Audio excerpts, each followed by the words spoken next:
Okay, we are on our very, very last lesson of the booklet and we're looking at lung cancer. So we're looking at the progress that has been made in the fight against lung cancer. So as usual, you start off with your low stakes quiz. I then have for you a quick quiz for you to just think about what you know about lung cancer, and thinking about how much you think it affects people, whether you think it's common. Think about the significance of lung cancer. And then we're looking at the causes first of all. So if we look at the causes of lung cancer, there's three particular causes that we can identify.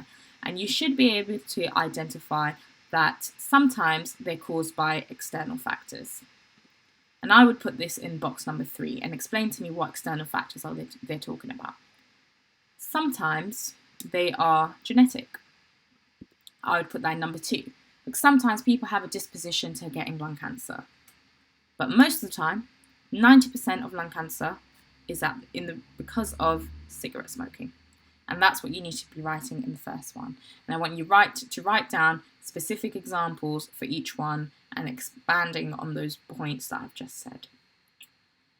Now, what we're looking at in this lesson is we're thinking about what progress has been made in the fight against lung cancer, because we've just seen that 90% of people 90% of people get lung cancer because of cigarette smoking. So essentially, it's a very, very big,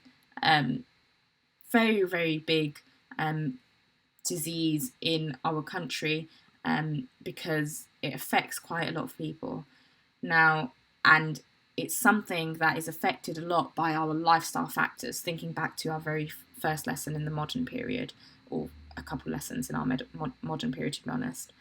And what I want us to do first of all is I want you to read through the information and the problems about diagnosing lung cancer, just so you can identify why is it so hard. And I want you to highlight for me, highlight why lung cancer is particularly difficult to diagnose. Highlight for me the answers as to why lung cancer is difficult to diagnose. I then want you to think about, well, how do we actually deal with it? How do we diagnose lung cancer? And what we actually end up doing is we use particular things. We use the technology, a CT scan, which gives a detailed picture of the body, and we dye so that the scan can take place, different areas. We also have a PET CT scan so that we can kind of see what is available, but this is for if it's not particularly advanced. And then you have bronchoscopy. So in your lungs, you have something called bronchioles, and those bronchioles are basically the things that fill your lungs. And what happens is the bronchoscope can be put into your lungs so that you can have a look at those lungs, and it can actually take samples of the lungs for testings. Because what cancer essentially is, it is the multiplication of a cell at a very, very extreme rate. So it would be in the lung, a cell is multiplying at a rate that wouldn't be particularly normal. And as we would have just seen, a lot of that is because of lifestyle factors, genetics, and perhaps external reasons such as chemicals in the air and fumes. After you've looked at what kind of technology we use, I want you to link each of these 3 pieces of technology to why they were important, and then explain to me further, why is it important? Why is it important that they use a dye? Why is it important that they can identify cancerous cells? Why is it important to take samples? What's the point of that?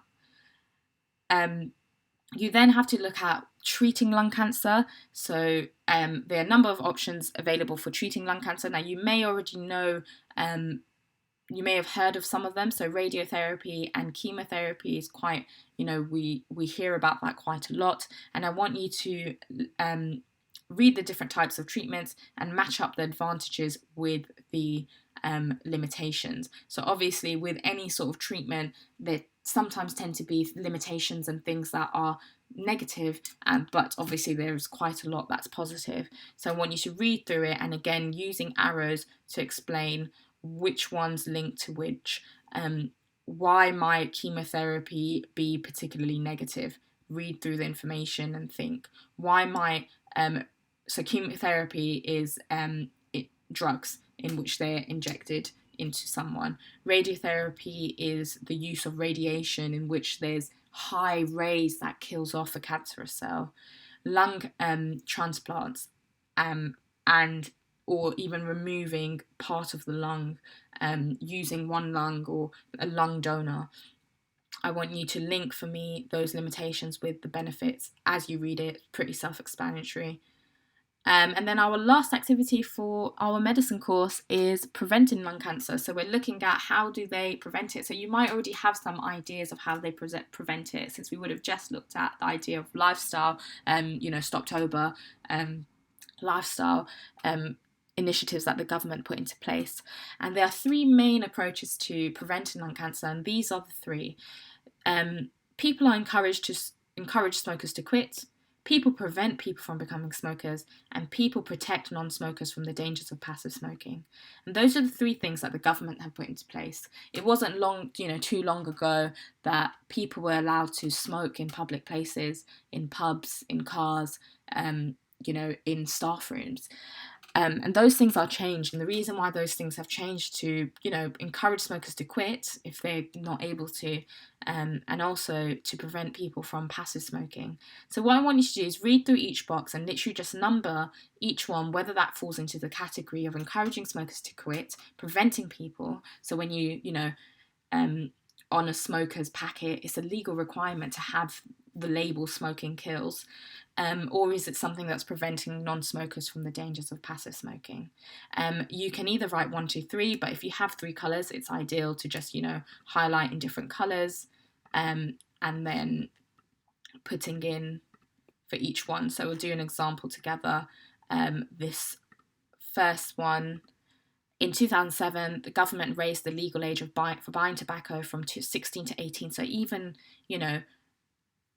not that long ago, buying tobacco from 16 to 18. So which one would that be? It would be probably number 2, because it's trying to prevent these people, these 16-year-olds, from becoming smokers at such a young age, and hoping that they don't, by raising the age in which they're allowed to buy tobacco. So I would say that's not black, that's green. And that's what you have to do for that activity. Once you've finished that, I then want you to just summarize for me what's the progress that's been made. So just write down in the summary what things are being done, bullet point a few things that are being done, use that to tell me what's being done to stop smoking, what's the developments in treatment, and diagnosis to stop smoking too. So if you can just make sure you split this up into diagnosis, a summary of what diagnosis is, a diagnosis of what treatment is, and diagnosis of what prevention is in relation to cancer, just so you know each criteria, what's going on. And then once you finish, you then can fill in the knowledge grid, and then you are done with medicine. Well done. If you have any questions with any part of the course, you should email your class teacher or anyone in the history department so that they can help you or direct you to a certain video. If you've missed out any lessons, you need to make sure that you have completed both booklets, every single lesson. If you have missed out any lessons, then you need to go through the list of videos on this channel to find out what you've missed, so that you can, make sure that you filled it out.